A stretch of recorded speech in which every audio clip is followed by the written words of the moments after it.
Well, that was a brief history of my dad's life. Isn't a lot more I know about it. However, I do want to talk a little bit about advice that I got from my father. Now, Dad gave me very, very few pieces of advice. However, the few pieces of advice he did offer proved to be incredibly valuable to me. And let me tell you the advice. Dad always said it was important in business to understand what a good deal was. And Dad taught me, as he put it, a deal can only be a good deal if it's good for all parties to the deal. If there are two parties in a deal, it must be good for both. If there are three parties to a deal, it must be good for all three. If it's good for two, but bad or not so good for another, then it's a bad deal. And he stressed that one should never ever do a bad deal. It'll bother you a lot. And he then said that you should also think about written contracts when you do a deal.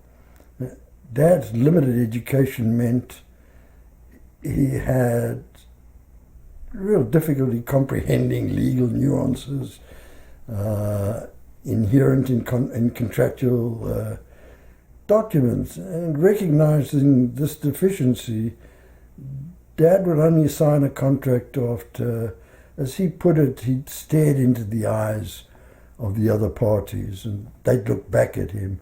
Because he believed that if you did that and talked about what you understand the deal or the contract was all about, that would be true agreement. It's people, not the piece of paper, that counts. Dad said, that way in your heart you'll always know what was really meant by the parties. And you'll act properly. You won't run to the document and try and find an advantage for yourself that might be made because other parties didn't understand it that way. And he said, so will all the other parties to the agreement. Now, I actually found this advice to be invaluable.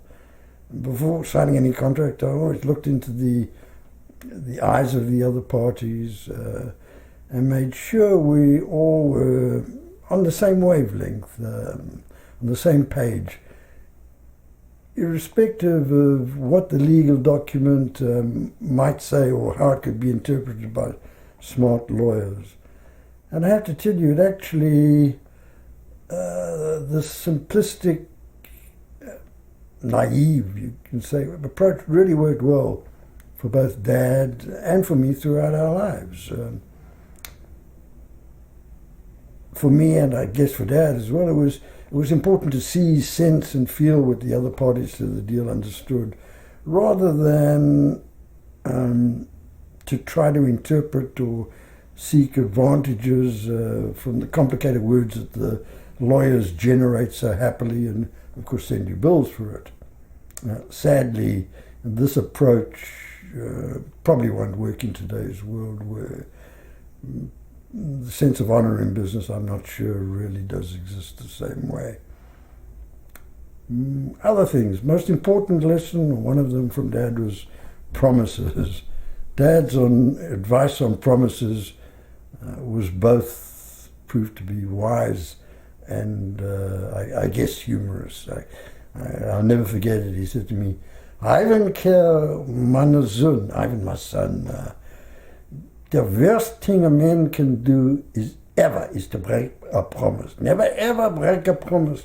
You can't imagine, this is a skanda, a shame. So you must never ever break a promise. Die before you break a promise. Let me repeat, never ever break a promise.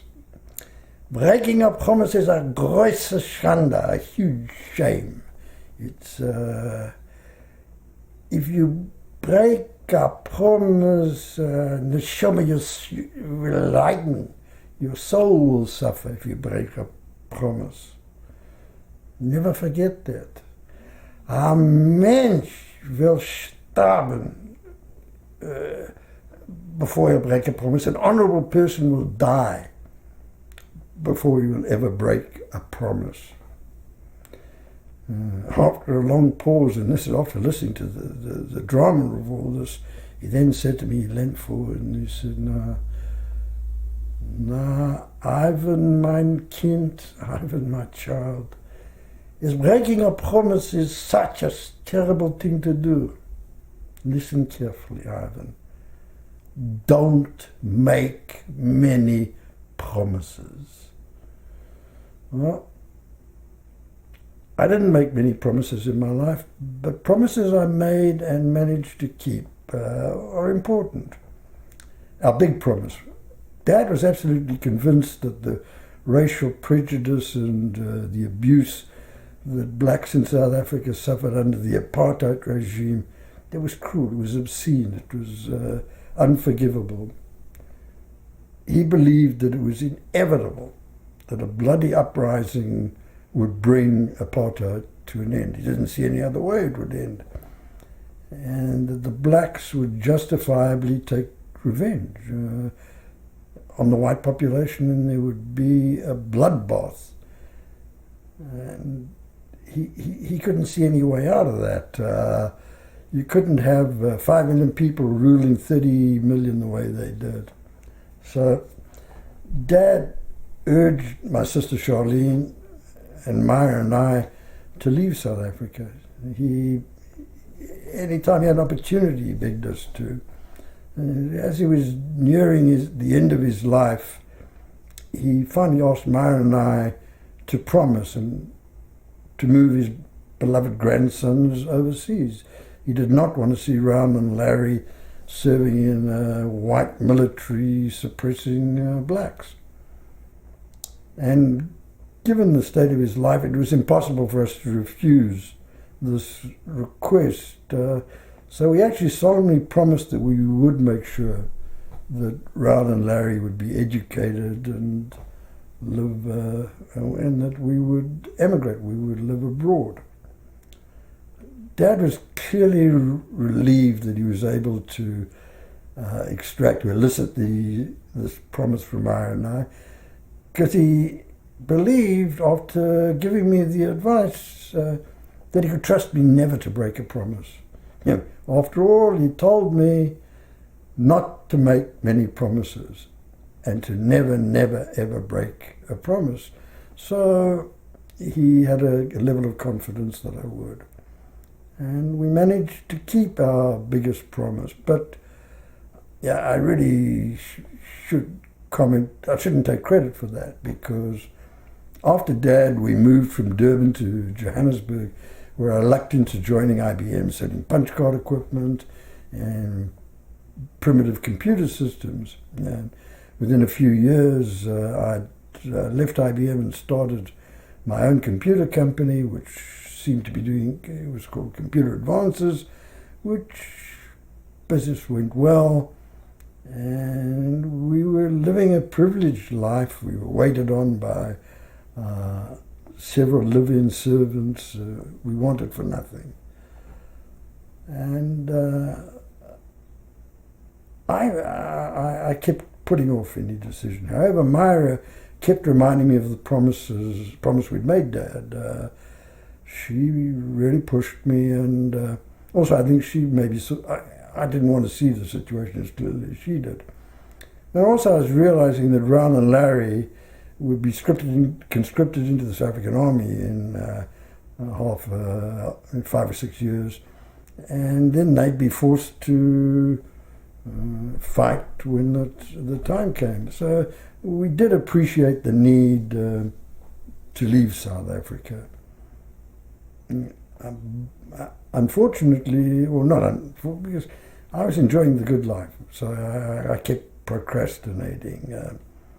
But Myra's reminders and urging became more insistent, and she eventually shamed me into action. So I then developed a business plan that would enable us to leave South Africa, and it wasn't quite as simple as as one would think, mainly because South Africa had very, very tight restrictions on currency, and you couldn't take your money out of the country. Anyway, we managed to keep that promise to Dad. Another promise made and kept was when Dad was dying. He also asked me to promise that I would take care of my mother after he was gone. And I made the promise. I guess I never fully appreciated what it might take and what it would cost in financial terms to keep this promise. As Dad's health had declined and dementia had set in, he hadn't been able to work for, I guess, the last 10 or 15 years of his life.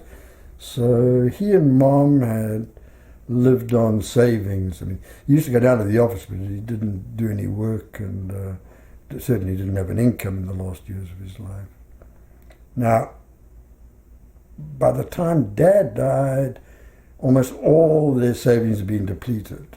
So keeping his promise meant that we ended up having to take care of Mom for 30 years or so. That was a long time. A lot of people don't stay married for 30 years. Anyway,